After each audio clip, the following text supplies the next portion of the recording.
بسم الله والحمد لله والصلاة والسلام على رسول الله.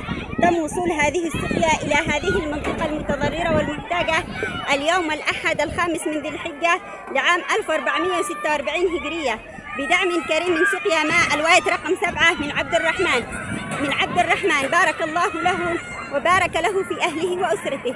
اللهم تقبل منهم وانزل عليه من الخير والبركة. اللهم سجل له في ميزان حسناته. اللهم يا منزل الغيث قطرات اجعل له بهذه السقيا نهرا من الحسنات. اللهم اجعلها له سقيا في الجنة. اللهم عوض عليه بكل قطرة ماء خير ورزقا وعافية. اللهم أنزل عليه بركاتك من السماء. اللهم اجعل له بها من كل هم فرجا ومن كل ضيق مخرجا وارزقه من حيث لا يحتسب. اللهم آمين.